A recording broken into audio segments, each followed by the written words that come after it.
जय हिंद दोस्तों, मैं हूं मेजर गौरवारी और आप देख रहे हैं majorly right. Ajay Kumar Bhalla, home secretary government of India ने कल 14 लोगों को सर्टिफिकेट दिए। सीएए के तहत अब वो 14 लोग बन गए हैं भारत के नागरिक।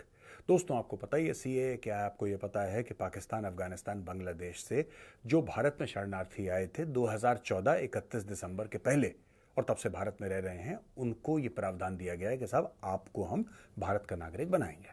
और मेरा ये मानना है कि एक प्रावधान को एक दिनांक या कोई डेट से नहीं जोड़ना चाहिए कि साहब 2014। आपको ये बोलना चाहिए कि कोई भी हिंदू हो, कोई भी सिख हो और कोई भी नॉन मुस्लिम हो, पाकिस्तान, बांग्लादेश और अफगानिस्तान का, उसका भारत में स्वागत है। उसका एक प्रोसीजर सीए वाला करा जाएगा। जाहिर सी बात है, he can not walk in और she can not walk in like that, लेकिन एक प्रोसेस होना चाहिए जिससे कि जल्दी से जल्दी नागरिकता उन लोगों को मिल जाए।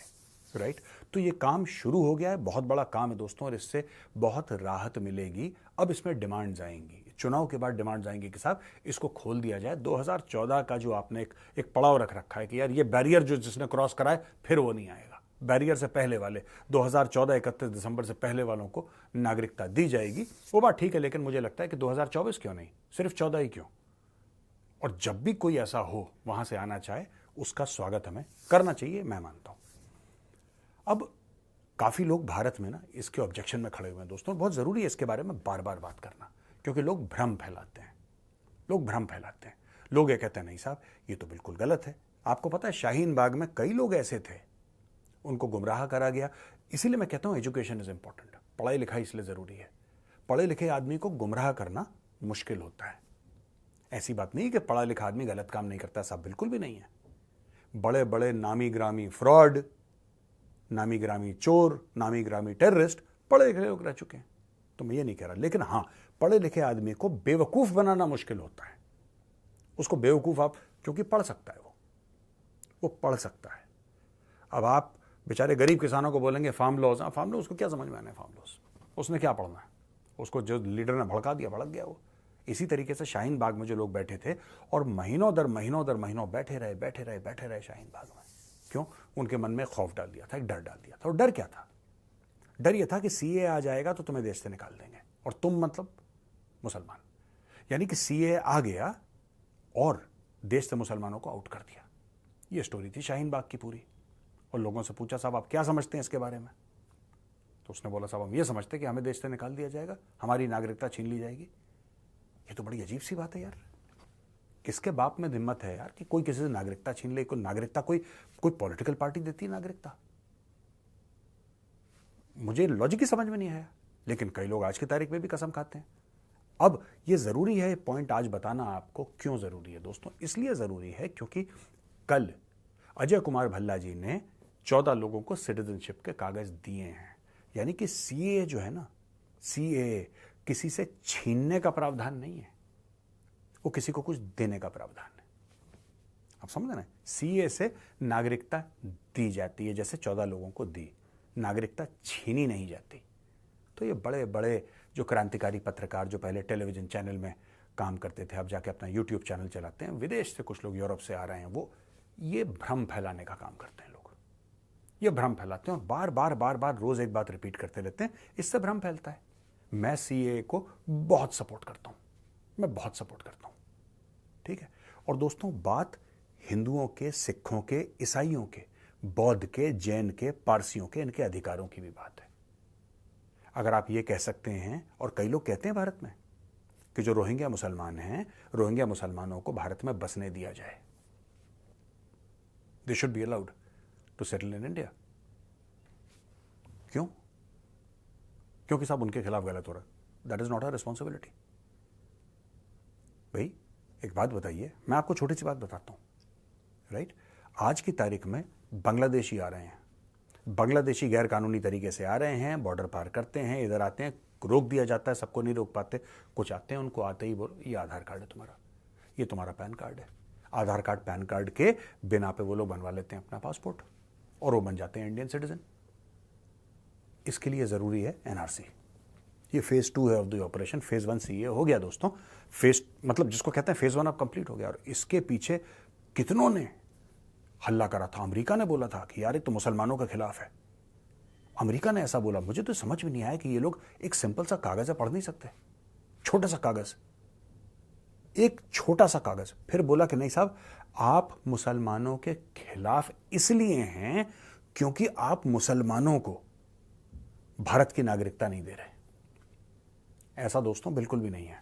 कोई मुसलमान हो, किसी भी धर्म का हो, वो भारत की नागरिकता ले सकता है। सीए का मतलब ये नहीं है कि आप उसकी नागरिकता रोकें। हां, अगर जो हिंदू है, सिख है, बौद्ध है, जैन है, ईसाई है, पारसी है, उसको बेनिफिट मिल जाएगा। उसका जो वेटिंग टाइम है वो हाफ हो जाएगा। ये फैसिलिटी दी। और हाफ क्यों करा है? हाफ इसलिए क्योंकि उन मुल्कों में वो रह नहीं सकता। उसकी बेटी, उसकी बहन, उसकी बहू को उठा के ले जाके कलमा पढ़ाया, सलमा बनाया, कहानी खत्म।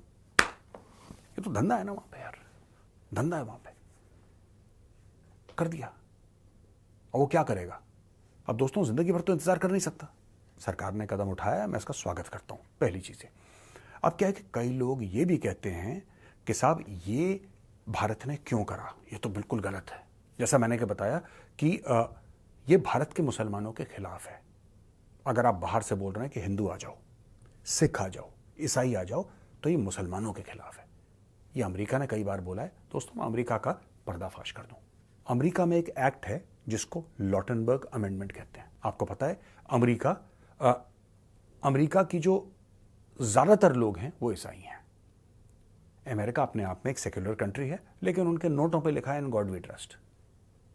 ठीक है, इन गॉड वी ट्रस्ट इनके नोटों में लिखा हुआ है। और अमेरिका की कुछ बेल्ट्स हैं जिनको बाइबल बेल्ट कहते हैं, जहां पे बड़े कट्टर क्रिश्चियंस वहां पे रहते हैं। और होना भी चाहिए, सबका अपना धर्म है, उनको मानना भी चाहिए, मानते भी हैं। कई अमेरिकन नहीं मानते, ऐसे चर्च नहीं जाते, ईसा मसीह में विश्वास नहीं रखते, बाइबल में विश्वास नहीं रखते। कई ऐसे हैं जो बहुत मानते हैं। तो जिसको जो करना है वो करे यार, राइट। लेकिन लॉटनबर्ग अमेंडमेंट क्या कहती है अमेरिका की? ये कहती है कि कई सारे जो देश हैं, खासतौर से ईरान और मुस्लिम देश, यहां पे जो ईसाई रह रहे हैं, ये अमेरिका आ जाएं, हम इनको नागरिकता दे देंगे। आप समझ गए? ये अमेरिका का सीए है। अमेरिका का ऑलरेडी कई सालों से सीए चल रहा है, अमेरिका ने बताया नहीं किसी को। उसका नाम है लॉटनबर्ग अमेंडमेंट। मैं फिर बताता हूं, लॉटनबर्ग अमेंडमेंट ये कहता है कि कुछ ऐसे देश हैं, खासतौर से मुस्लिम देश हैं, जहां पे ईसाइयों के खिलाफ या उनके प्रति गलत लोगों का व्यवहार है, वहां के मुसलमानों का, उनको दबाते हैं, उनको टॉर्चर करते हैं, तो उन ईसाइयों को हम अमेरिका लाके उनको, यानी कि उनको नागरिकता देने का प्रावधान है लॉटनबर्ग अमेंडमेंट, राइट। यार अमेरिका करे तो ठीक है, भारत करे तो गलत है। अमेरिका कर सकता है। अमेरिका ये तो खोद खोद के इंडियन मीडिया ने निकाला कि भाई लॉटनबर्ग अमेंडमेंट क्या है, तब वो सर खुजाने लगे, यार पकड़ लिया इन लोगों ने।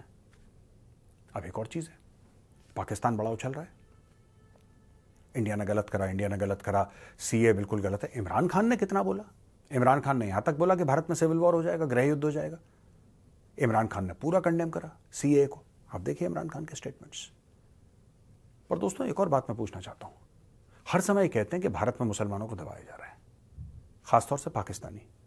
आप ही कहते हैं कि भारत में मुसलमानों को दबाया जा रहा है, मुसलमानों को बिल्कुल इनका गला दबा दिया और इनको ये इबादत नहीं कर सकते। दुनिया भर की झूठी बातें आप कर। हाँ, खटपट होती है हिंदू मुसलमानों में, ये बात सही है। 140 करोड़ का मुल्क है, तुम्हारे जैसा बिलांद भर का नहीं है।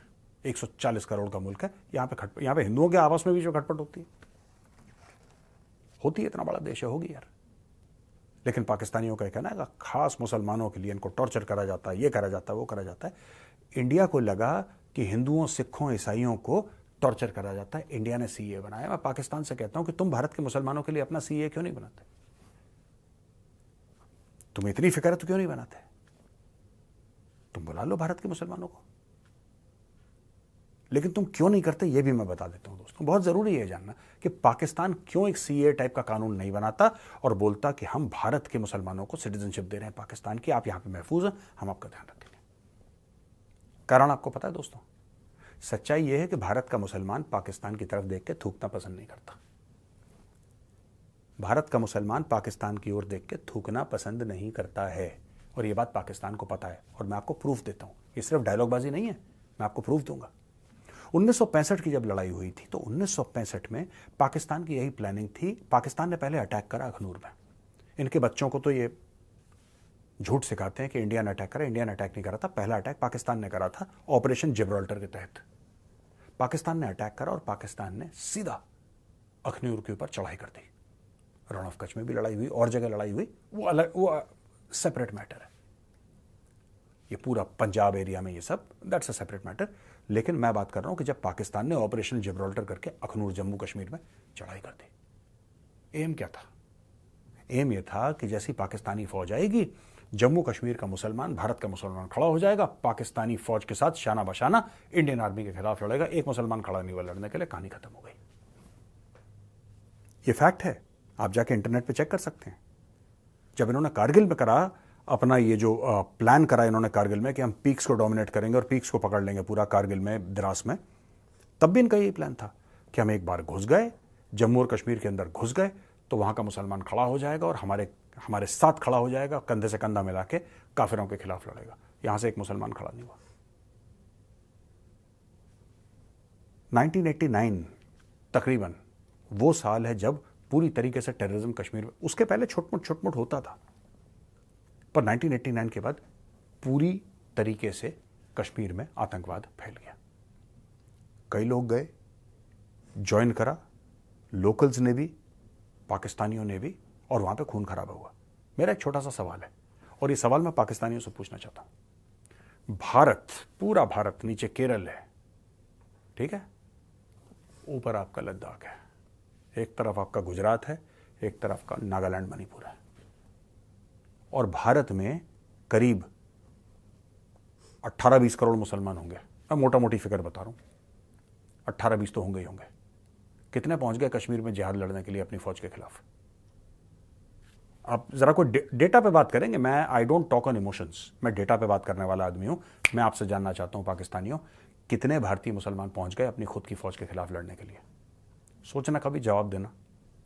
यही कारण है कि तुम्हारे देश पाकिस्तान का इतना बुरा हाल है।